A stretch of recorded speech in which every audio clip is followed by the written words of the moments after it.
Hello. मैं हूँ विनय कुमार गुप्ता। आप सभी का स्वागत है हमारे YouTube channel point to be noted में। अगर वीडियो आपको अच्छी लगे तो लाइक करिए, शेयर करिए, वीडियो को पूरा एंड तक देखें। अगर आप चैनल पर नए हैं तो चैनल को सब्सक्राइब करें।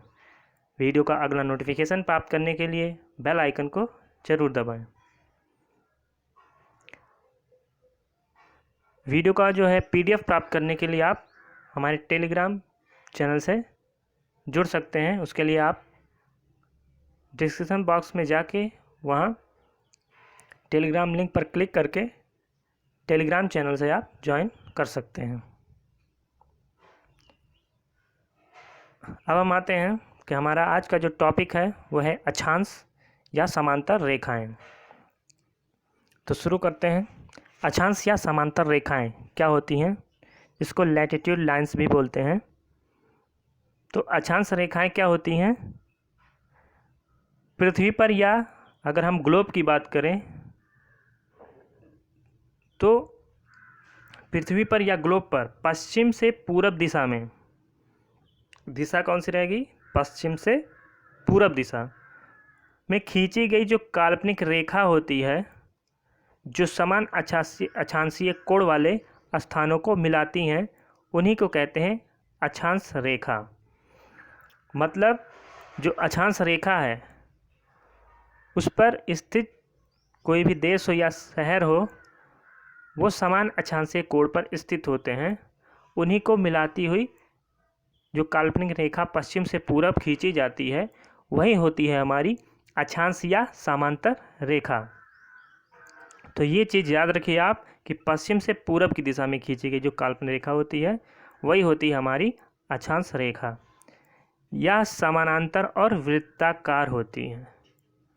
तो अक्षांश रेखाएं जो होती है वो समांतर, एक दूसरे के समानांतर होती हैं और वृत्ताकार होती हैं।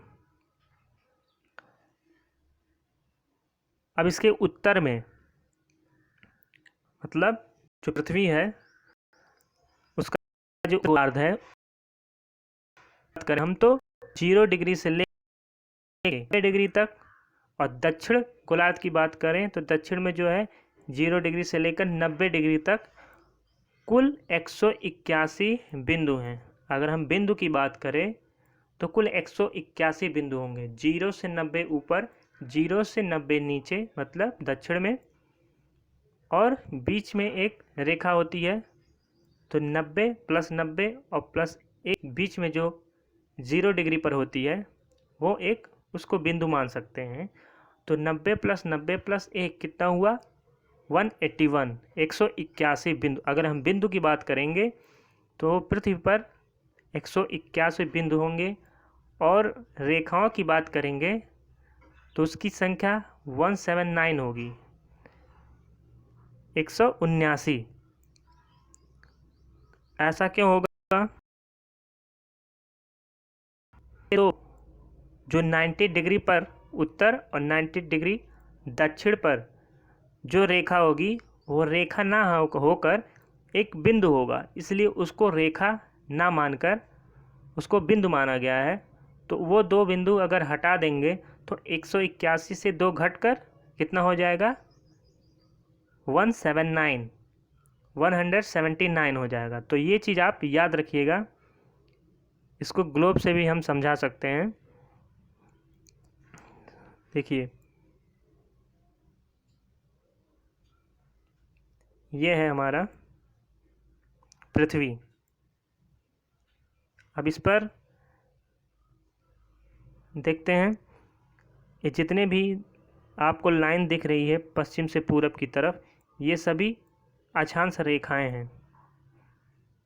तो अगर हम बात करें ये जो बीच की लाइन है 0 डिग्री पर, तो इससे जब हम ऊपर जाएंगे 1 डिग्री, 2 डिग्री, 3 डिग्री, ऐसे करते करते हम जब 90 डिग्री पर पहुंचेंगे तो हमें एक पॉइंट मिलेगा, ना कि कोई रेखा मिलेगी। तो यहाँ एक पॉइंट मिला और दक्षिण के भाग में एक पॉइंट हमें वहाँ पे मिला। तो इस तरह दो रेखा जो होगा वो कम हो जाएगी। 90 ऊपर 90 नीचे, और एक बीच वाली जो जिसको भूमध्य बाद में भी बताएंगे उसको भूमध्य रेखा बोलते हैं, इक्वेटर बोलते हैं, जो 0 डिग्री अक्षांश पर होती है। तो 90 + 1 और 90 ये, तो 181 हमारे बिंदु होंगे। अगर रेखा की बात करें तो ये एक रेखा घट जाएगी और एक दक्षिण जो बिंदु है वो घट जाएगा। तो ये दो, जब 181 में से 2 घट गया तो 179 मुझे मिल गया। तो ये हो जाएगा हमारा रेखाओं की संख्या। रेखाओं की संख्या जो रहेगी वो 179 रहेगी और बिंदु जो होंगे 181। तो ये चीज़ आप याद रखिए।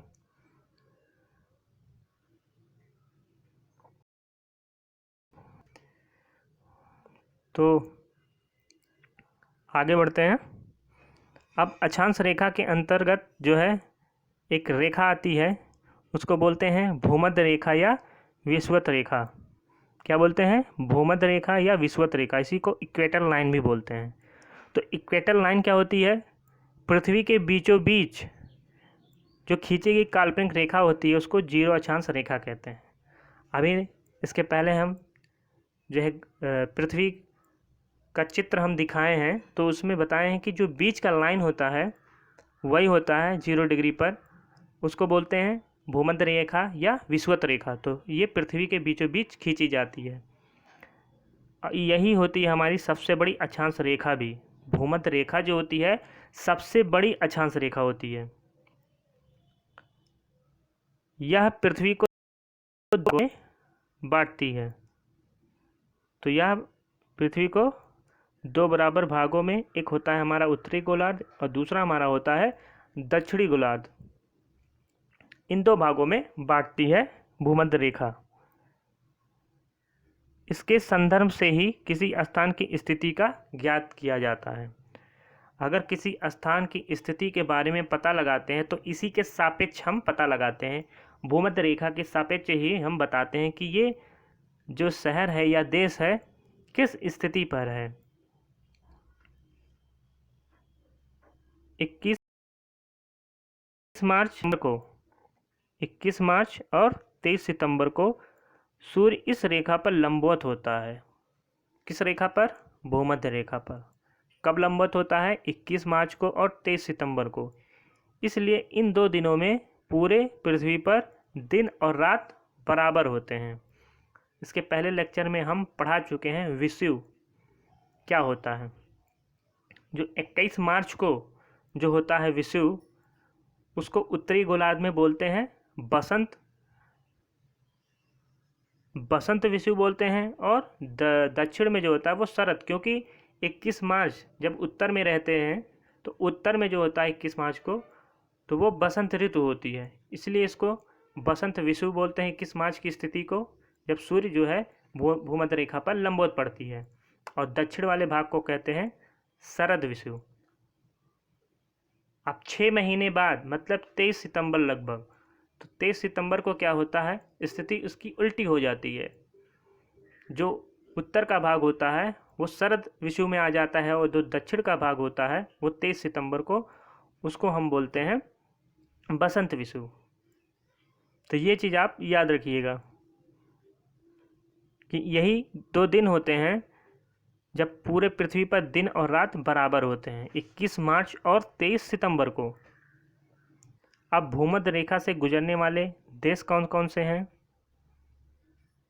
तो वो हैं हमारे, पहला है इक्वाडोर, फिर है कोलंबिया, ब्राज़ील, गैबन, कांगो गणराज्य, कांगो लोकतांत्रिक गणराज्य, Uganda, Kenya, Somalia, Maldives, Indonesia, Kiribati, Sao Tome, ये एक है पूरा वह प्रिंसिप। तो ये सब आप एक जगह नोट कर लीजिए, इसको आप रोज़ देखते रहिए जिससे आपके माइंड में ये बैठता जाए, क्योंकि इसका कोई शॉर्ट ट्रिक नहीं होता है। आप जितना ही इसका रिवीजन करेंगे आपके मन में जो है वो बैठता चला जाएगा। तो इसको एक जगह नोट कर लीजिए। वैसे जितने भी पॉइंट है सभी इम्पॉर्टेंट है, आप सभी नोट करते चलिए। आप वीडियो को पॉज करके भी उसको नोट कर सकते हैं, उसका स्क्रीनशॉट भी ले सकते हैं। ऐसे PDF तो डिस्क्रिप्शन बॉक्स में मिल जाएगा, वहाँ से PDF। अगला है हमारा कर्क रेखा। अक्षांश रेखा के अंतर्गत आता है, अक्षांशीय रेखा है। तो कर्क रेखा जो होती है इसको बोलते हैं द ट्रॉपिक ऑफ कैंसर। क्या बोलते हैं? The tropic of cancer. किसको बोलते हैं? कर्क रेखा को। ये क्या होता है? 23.5 डिग्री उत्तरी अक्षांश होता है। 23.5 डिग्री उत्तरी अक्षांश, जो उत्तरी अक्षांशीय रेखा होती है 23.5 डिग्री पर, वही होती है हमारी कर्क रेखा। तो उत्तरी गोलार्ध पर 23.5 डिग्री उत्तर में जो खींची गई काल्पनिक रेखा होती है तो वही होती है हमारी कर्क रेखा। और इसके द्वारा जो निर्मित वृत्त होता है पृथ्वी पर, उसको कर्क वृत्त नाम दिया गया है। कर्क से कर्क वृत्त नाम दे दिया गया है। तो ये चीज़ आप याद रखिए। यह रेखा भारत के लगभग बीचों बीच 8 राज्यों से गुजरती है। मोस्ट इम्पॉर्टेंट, ये बहुत सारे एग्जामों में पूछा जा चुका है, कितने राज्यों से होकर गुजरती है कर्क रेखा, और उस राज्यों का नाम भी आपको याद रखना है। तो ये 8 राज्यों से होकर गुजरती है हमारी कर्क रेखा। अगर हम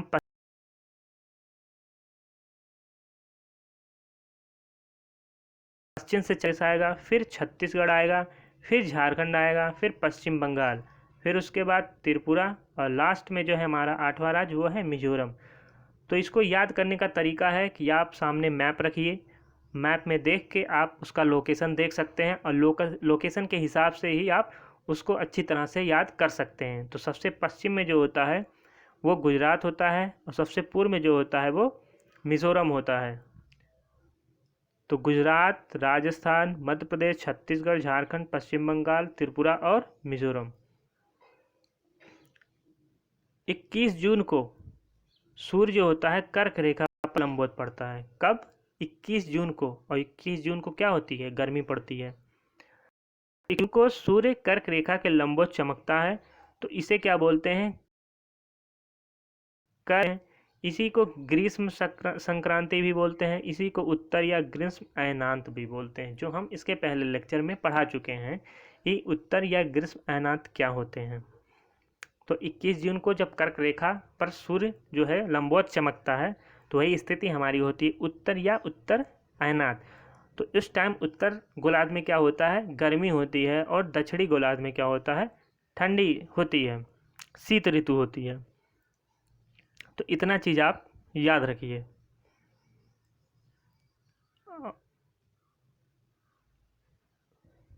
इक्कीस जून को ही एक और मोस्ट इम्पॉर्टेंट पॉइंट है, 21 जून को ही नॉर्वे में अर्धरात्रि के समय सूर्य हमारा दिखाई देता है। ये भी बहुत सारे एग्जामों में आ चुका है कि कौन सा ऐसा देश है जहाँ अर्धरात्रि में सूर्य उदित होता है, दिखता है। तो वो है कौन सा देश? नॉर्वे। कब होता है? 21 जून को। ये चीज़ आप माइंड में रख लीजिए। आप से गुजरने वाले देख लेते हैं। तो कर्क रेखा से गुजरने वाले जो देश हैं, पहले आता है हमारा मैक्सिको, फिर आता है अल्जीरिया, माली, मॉरिटानिया, इसको कहीं कहीं मॉरिटानिया भी लिखा रहता है। तो मॉरिटानिया, इजिप्ट या मिस्र, नाइजर, म्यांमार, यूएई, संयुक्त अरब अमीरात भी बोलते हैं हिंदी में इसको, संयुक्त अरब अमीरात, बहामास, ताइवान, ओमान, चाड, चीन, बांग्लादेश, मोरक्को, सऊदी अरब, भारत और लीबिया। तो लगभग 18 देश जो हैं वो कर्क रेखा से गुजरते हैं। तो इसमें कन्फ्यूजन मत रहिएगा, किसी किसी किताबों में कहीं कहीं 17 भी देश दिए रहते हैं। तो लेकिन मैं जहाँ तक जानता हूँ 18 देश जो है कर्क रेखा से गुजरते हैं। तो ये 18 देश जो कर्क रेखा से गुजरते हैं, उसको याद करने का तरीका क्या है? मैं अल्जीरिया वाले मामा के साथ इनाम लेने यूएई गया था, तो बताओ कि चाची बाग में मोर कैसे संभाली होंगी। तो ये चीज़ आप अगर याद रखेंगे तो देश भी आप याद रख सकते हैं। जैसे मैं से क्या हुआ, मैक्सिको, अल्जीरिया, अल्जीरिया जो है उसके लिए माली और मारिटानिया ये इंगित करते हैं। और इनाम यहाँ पे जो है वो इजिप्ट और नाइजर और म्यांमार, ये 3 चीज़ इनाम से इंगित हो रहा है। और यूएई से तो यूएई है ही। और बताओ से क्या है, बताओ से हमारा बहामास है, ताइवान है और ओमान है, ये बताओ से इंगित हो रहा है। और चाची से क्या है, चाड और चीन, चाड और चीन चाची द्वारा इंगित हो रहा है। और बाघ द्वारा क्या हो रहा है, बाघ द्वारा हमारा बांग्लादेश, केवल बांग्लादेश। और हमारा मोर, मोर से क्या इंगित हो रहा है, मोरक्को, क्या, मोरक्को। और हमारा संभाली किससे क्या हो रहा है, सऊदी अरब, भारत और लीबिया। इसके आगे आगे वाले जो अक्षर हैं सा, भा और ला, तो यहाँ से संभाली। तो इस तरह आप इसको याद रख सकते हैं कि कर्क रेखा से गुजरने वाले जो देश हैं। अगला है हमारा मकर रेखा। तो मकर रेखा क्या होता है, ये भी एक प्रकार का अक्षांशीय रेखा है। तो मकर रेखा जो होता है वो दक्षिणी गोलार्ध में जो 23.5 डिग्री दक्षिण में खींची गई काल्पनिक रेखा होती है, वही हमारा मकर रेखा होता है। और इसके द्वारा जो निर्मित वृत्त होता है उसको मकर वृत्त कहते हैं।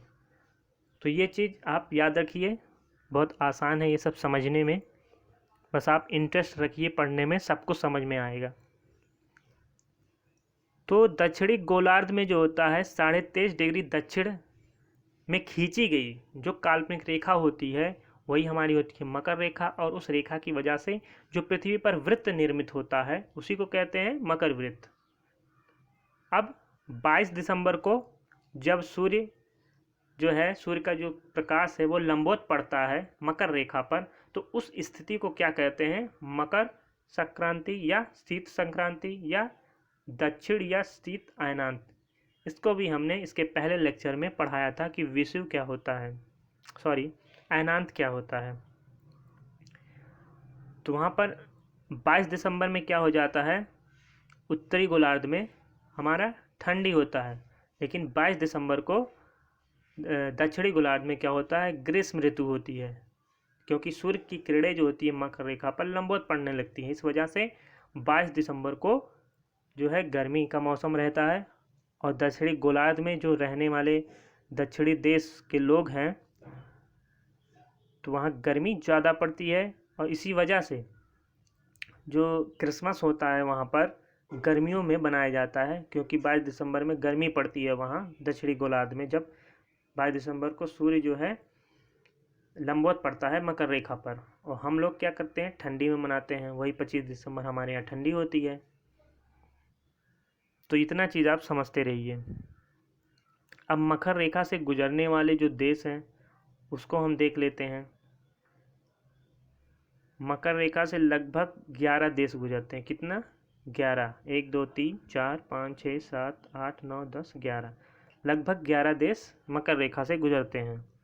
तो पहला है हमारा मोजाम्बिक, दूसरा है अर्जेंटीना, फिर Madagascar, Chile, Australia, Polynesia, Namibia, Botswana, South Africa, Brazil, Paraguay. इसको याद करने का तरीका क्या है, मैम कैप लगाकर एनवीएस में बीपी नापती हैं। तो मैम से हमारा मोजाम्बिक, अर्जेंटीना और मेडागास्कर हो गया, मोजाम्बिक, अर्जेंटीना और मेडागास्कर हो गया।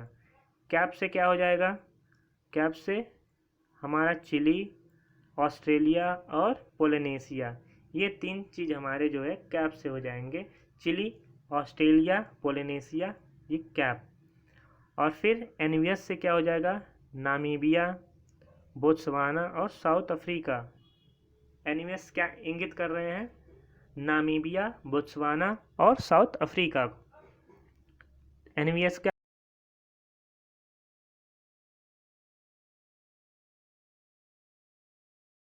एनवीएस और बीपी से क्या हो जाएगा हमारा, ब्राज़ील और पैराग्वे। तो इस तरह हम जो है याद कर सकते हैं कि मकर रेखा से जो गुजरने वाले देश हैं वो कौन कौन से हैं। तो ये ट्रिक आप याद रखिए। इसी ट्रिक से मैंने भी याद किया था, मुझे भी याद है।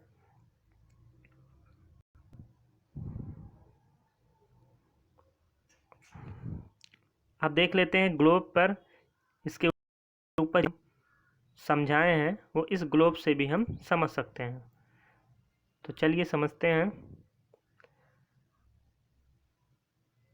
तो सबसे पहले हमने क्या बताया था कि अक्षांश रेखा, तो अक्षांश रेखा पश्चिम से पूर्व की ओर खींची गई तो काल्पनिक रेखा होती है, वही हमारी क्या होती है, अक्षांश रेखाएं। ये जो है वृत्ताकार होती हैं। कैसी, वृत्ताकार। अगर हम ऊपर से देखेंगे इसके उत्तरी भाग से तो ये वृत्त की तरह नजर आएंगी सभी रेखाएं। तो अक्षांश रेखाएं जो है वृत्तीय होती हैं, वृत्ताकार होती हैं और सभी समांतर होते हैं, एक दूसरे के समांतर होते हैं। उसके बाद हमने भूमध्य रेखा बताया था। तो भूमध्य रेखा क्या होती है, बीच की जो लाइन होती है 0 डिग्री पर, तो वही होती है हमारी भूमध्य रेखा। उसके बाद कर्क रेखा। कर्क रेखा हमने क्या बताया था कि 23.5 डिग्री पर जो उत्तरी मतलब उत्तरी गोलार्ध में 23.5 डिग्री उत्तरी अक्षांश रेखा जो होती है वही हमारी होती है कर्क रेखा या ट्रॉपिक ऑफ कैंसर होती है। ये है हमारी 23.5 डिग्री नॉर्थ। 23.5 डिग्री नॉर्थ जो रेखा है कर्क रेखा, ट्रॉपिक ऑफ कैंसर। और फिर ट्रॉपिक ऑफ कैप्रिकॉर्न बोलते हैं, इसको बोलते हैं मकर रेखा। ये 23.5 डिग्री जो है दक्षिणीय अक्षांश रेखा होती है। 23.5 डिग्री दक्षिण अक्षांशीय रेखा होती है हमारा मकर रेखा। और इसी मकर रेखा की वजह से जो वृत्त बनता है उसको मकर वृत्त कहते हैं। और हमने इसके पहले जो बताया था कि मकर रेखा जो होती है 23.5 डिग्री उत्तरी अक्षांश होती है, उसकी वजह से जो वृत्त बनेगा वो हमारा होगा कर्क वृत्त। और सबसे ऊपर नॉर्थ 90 डिग्री उत्तर में जो पॉइंट मिलता है वो होती है हमारी नॉर्थ पोल या उत्तरी ध्रुव। और नीचे दक्षिणी भाग में जो दक्षिणी बिंदु होती है, दक्षिणी ध्रुव, वो होती है 90 डिग्री साउथ। अक्षांशीय रेखा उसको बोलते हैं, वो 90 डिग्री पर होती है, वही हमारी होती है साउथ पोल। तो इस मैप से जो है हम सभी अक्षांशीय रेखाओं को समझ सकते हैं अच्छे तरीके से। अब कुछ इम्पॉर्टेंट पॉइंट है जो एग्ज़ाम में बार बार पूछे जाते हैं, चाहे वो वनडे एग्ज़ाम हो या शिक्षक पात्रता परीक्षा हो।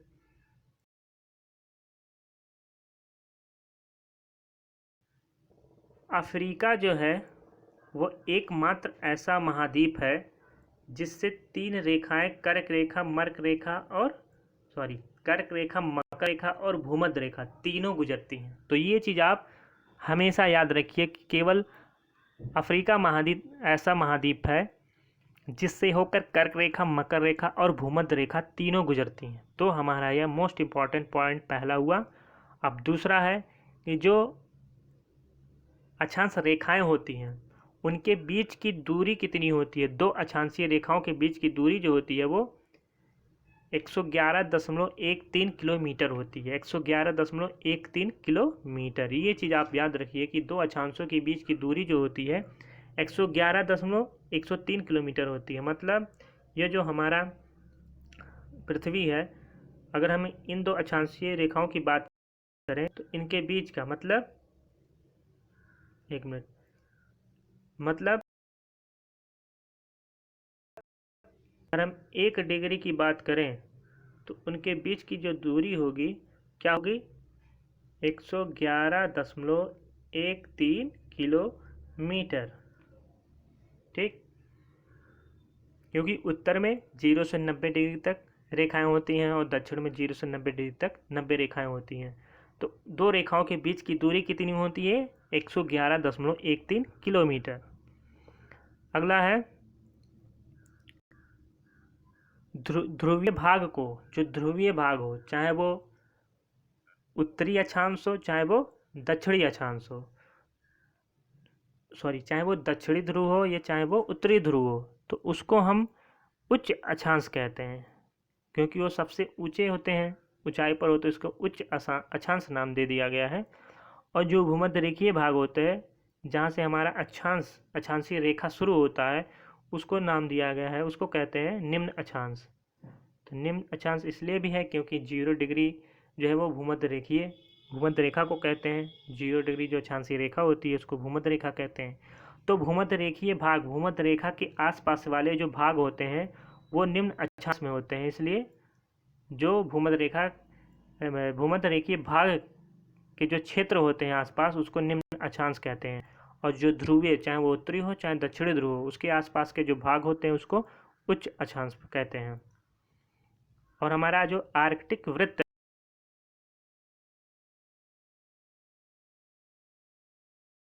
है, डिग्री उत्तरी अक्षांश रेखा हो, तो 66.5 उत्तरी अक्षांश रेखा को क्या बोलते हैं? आर्कटिक वृत्त। और फिर वही दक्षिण में चले जाएं तो दक्षिण में 66.5 डिग्री जो है दक्षिण अक्षांश को क्या बोलते हैं? अंटार्कटिक वृत्त या दक्षिण ध्रुवीय वृत्त। दक्षिण ध्रुव वृत्त बोलते हैं या अंटार्कटिक वृत्त। और 90 डिग्री उत्तरी अक्षांश रेखा को उत्तरी ध्रुव बोलते हैं, ये तो बता चुके हम। और 90 डिग्री दक्षिण अक्षांश रेखा को क्या बोलते हैं? दक्षिणी ध्रुव। अब मोस्ट इम्पॉर्टेंट, हमारा एकमात्र एशियाई देश ऐसा है जहाँ से विषुवत रेखा गुजरती है। ऐसा कौन सा एकमात्र एशियाई देश है जहाँ से विषुवत रेखा गुजरती है? तो वो है इंडोनेशिया। तो विषुवत रेखा से गुजरने वाले जितने भी देश हैं उनमें से केवल एक देश ऐसा है जो एशिया का है, वो है हमारा इंडोनेशिया, जो विषुवत रेखा से होके गुजरता है। तो ये चीज़ आप याद रखिए कि एकमात्र एशियाई देश जहाँ से विषुवत रेखा गुजरती है वो है हमारा इंडोनेशिया। इसके अलावा कोई भी एशिया का देश नहीं है जहाँ से विषुवत रेखा गुजरती है। अगला है हमारा कर्क रेखा से होकर 2 बार गुजरने या काटने वाली जो नदी है वो कौन सी है? कहने का मतलब, अगर ये अक्षांश रेखा है तो अगर ये यहाँ से बह रही है, फिर यहाँ से जाते हुए फिर अचानक यहाँ से कटते हुए फिर यहाँ से बहने लगी, तो हमने देखा कि यहाँ पर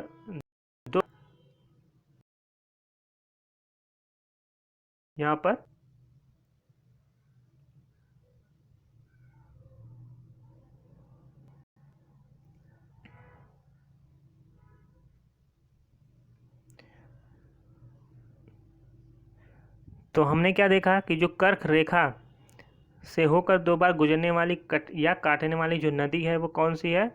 माही नदी। किस रेखा से होकर 2 बार गुजरती है? कर्क रेखा। ये चीज़ आप याद रखिए, कर्क रेखा से 2 बार गुजरने वाली नदी कौन सी है? वो है माही नदी। अगला है हमारा मकर रेखा। मकर रेखा से होकर 2 बार गुजरने या काटने वाली नदी कौन सी है? वो है हमारा लिम्पोपो नदी। लिम्पोपो नदी किस रेखा से होकर 2 बार गुजरती है या काटती है? तो वह है हमारा मकर रेखा। याद रखिए, ये सभी मोस्ट इम्पॉर्टेंट पॉइंट्स हैं, इसको याद रखिए, इसको नोट करते चलिए। अगला है भूमध्य रेखा से होकर 2 बार गुजरने या काटने वाली नदी कौन सी है? वो है हमारी कांगो नदी। तो वीडियो यहीं पे समाप्त होती है। वीडियो आपको कैसी लगी? अगर वीडियो आपको अच्छी लगी तो लाइक करिए, शेयर करिए। अगर आप चैनल पर नए हैं तो चैनल को सब्सक्राइब करें। वीडियो का अगला नोटिफिकेशन प्राप्त करने के लिए बेल आइकन को आप ज़रूर दबाएं। तब तक के लिए धन्यवाद। जय हिंद, जय भारत, वंदे मातरम।